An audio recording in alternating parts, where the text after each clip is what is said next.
السلام علیکم ورحمۃ اللہ وبرکاتہ۔ باوقار سامعین و ناظرین، اس سے پہلی ویڈیو میں حج کے متعلق بہت ساری باتیں کہی گئی اور آج صرف 2-4 باتیں فضیلت کے متعلق بیان کرنی ہیں۔ حضرات، حج کے بارے میں جناب نبی کریم صلی اللہ علیہ وسلم نے فرمایا کہ جب ایک انسان اخلاص کے ساتھ، خشوع و خضوع کے ساتھ اللہ تعالیٰ کے گھر میں حاضری دیتا ہے اور تمام ارکان کو حتی الامکان صحیح طور پر ادا کرنے کی بھرپور کوشش کرتا ہے، تو جب وہ واپس لوٹتا ہے تو اس طرح سے گناہوں سے پاک اور صاف ہوتا ہے، اللہ اس کو اس طرح گناہوں سے دھو دیتے ہیں اور اس طرح سے ان کے گناہوں کو اللہ مٹا دیتے ہیں جیسا کہ وہ پیدائش کے دن بالکل گناہوں سے پاک اور صاف تھا۔ اسی طریقے سے اللہ ایک حج کرنے والے کے گناہوں کو مٹا کر اس کو بالکل معصوم اور صاف ستھرا کر دیتے ہیں۔ لیکن ایک بات قابل غور طلب ہے یہاں پر کہ حج کرنے سے یقیناً آپ کے گناہ معاف ہوتے ہیں۔ جو بھی اس سال حج میں گئے ہیں اور پہلے گئے تھے اور جائیں گے، اللہ سب کے حج کو قبول فرمائے، سب کے گناہ معاف ہو۔ لیکن یاد رکھیے اچھی طریقے سے کہ حج کرنے سے حقوق العباد معاف نہیں ہوتا ہے، بندوں کا حق معاف نہیں ہوگا۔ اگر آپ نے حج کرنے سے پہلے اپنے بھائیوں کا حق نہیں دیا، اپنی بہنوں کا حق نہیں دیا، اپنے کسی رشتہ دار کا حق نہیں دیا اور کسی دوست کے حق کو دبایا، کسی غریب کے حق کو چھینا، کسی غریب کے زمین پر قبضہ کیا، تو آپ لاکھوں حج کر لیجئے، آپ کے حج پہ حج کرنے سے کسی کا حق معاف کبھی نہیں ہوتا ہے۔ یہ اس لیے بہت ضروری ہے بیان کرنا، چونکہ آج کل لوگ ادھر ادھر سے لوٹ لاٹ کے حج میں جاتے ہیں اور آنے کے بعد سمجھتے ہیں ہم تو حج کر کے آئے ہیں، لہذا فلانا جو پاتا ہے میرے پاس اس کو دینے کی ضرورت نہیں۔ کسی سے قرضہ لے رکھا ہے، حج کرنے کے بعد سمجھتا ہے کہ اس کے قرضے کی ادائیگی کی ضرورت نہیں، چونکہ میں حج کر کے آیا ہوں تو گناہ معاف ہو گیا، قرضے کی ذمہ داری میرے اوپر سے ساقط ہو چکی ہے۔ یہ سب سے بڑا بھول اور غلطی ہے۔ کسی دکاندار سے ادھار لیا، کسی رشتہ دار سے ادھار لیا، یا کسی نے کچھ امانت رکھنے دی، حج کرنے کے بعد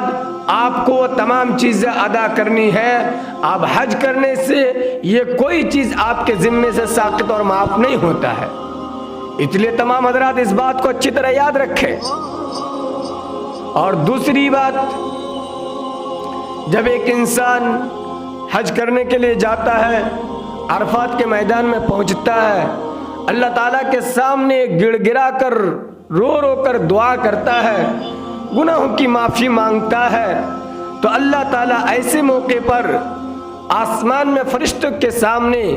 بطور فخر کے یہ کہتا ہے، دیکھو میرے فلانا بندے کے متعلق، میرے انہی گنہگار بندوں کے متعلق تم لوگوں کہا کرتے تھے اور تم لوگوں نے کہا تھا کہ اللہ آپ ایسے بندے کو پیدا کر رہے ہیں، ایسی مخلوق کو آپ پیدا کر رہے ہیں جو زمین پر فساد مچائے گا، جو زمین پر خریزی کرے گا۔ اللہ تعالیٰ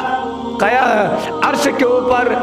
عرفات کے دن گناہوں سے معافی مانگنے والے، توبہ کرنے والے، رونے دھونے والوں کو فرشتوں کو دکھا کر فخر کے طور پر بیان کرتے ہیں، اور اللہ تعالیٰ کہتا ہے دیکھو میرے بندے کس طریقے سے میرے سامنے عاجزی انکساری کا اظہار کر رہا ہے، گناہوں سے معافی مانگ رہا ہے۔ اور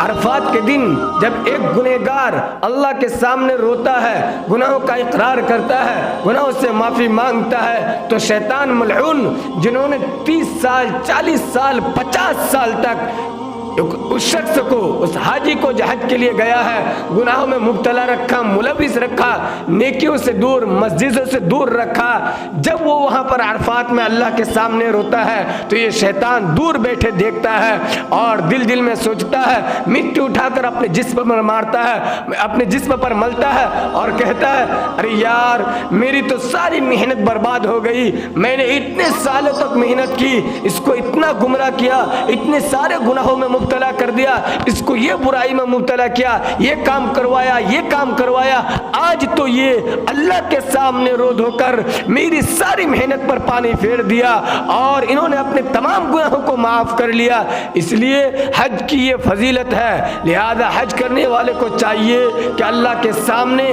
खास तौर पर मैदान अरफात में बे इंतहा रो रो कर अपने लिए, अब पूरी उम्मत के लिए, पूरी दुनिया के लिए और अपने मुल्क के लिए खास तौर पर दुआ करनी चाहिए।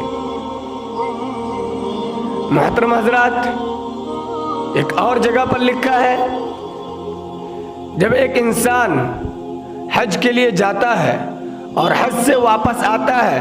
तो आने के कई दिन, तकरीबन 40 दिन तक उसकी दुआ कबूल की जाती है। अब हज के मुतालिक ये कि हज किस पर फर्ज है, किसको करना चाहिए। तो नाज़रीन, हज हर वो आदमी जिसके पास आने जाने के अखराजात हो और वहाँ ठहरने में जितने दिन वहाँ रहेंगे उसमें जो अखराजात हो वो जिसके पास हो, ऐसे आदमी पर हज फर्ज हो जाता है। मिसाल के तौर पर आज के दौर में, इस ज़माने में हज करने जाने के लिए 7 लाख 8 लाख रुपए चाहिए और किसी के पास वो मौजूद है, लेकिन वो समझता है कि ये पैसे तो मैं अपनी बेटी की शादी के लिए रखा हूँ, या किसी के घर में इतना सोना चांदी है, वो समझता है ये सोना चांदी तो मैं अपनी बेटियों के जहेज में देने के लिए रखा हूँ, या किसी के पास इतना पैसा है और उनका गुमान और सोच और ख्याल है कि मैं तो इन पैसों को घर बनाने के लिए रखा हूँ, मैं तो इन पैसों को दुकान में लगाने के लिए रखा हूँ। याद रखिए, आपके इस तरह के सोचने से और इस तरह के बहाना करके हज से दूर होने से, हज ना करने से, हज के अपने ऊपर फर्ज ना समझने से हज की फर्जियत आपके जिम्मे से साकित नहीं होगा, आप पर हज फर्ज रहेगा। इसलिए हर वो इंसान जिसके पास आने जाने के अखराजात हो, वहाँ ठहर कर जितने खर्च हो वो मौजूद हो, हर इंसान ऐसे इंसान पर हज फर्ज है। किसी तरह का कोई बहाना करने से, कोई काम और कोई बहाना तलाश करने से हज साकित नहीं होता। हाँ, अलबत्ता उसके जिम्मे कर्जा ना हो। 7 लाख रुपए है लेकिन 4 लाख उसके पास कोई पाता है, 3 लाख उसके ऊपर कर्जा है, फिर नहीं, कोई कर्जा ना हो। और दूसरी शर्त यह है कि रास्ता पुरअमन हो, रास्ता महफूज हो, रास्ते में जान का खतरा ना हो, लुटेरों का खतरा ना हो,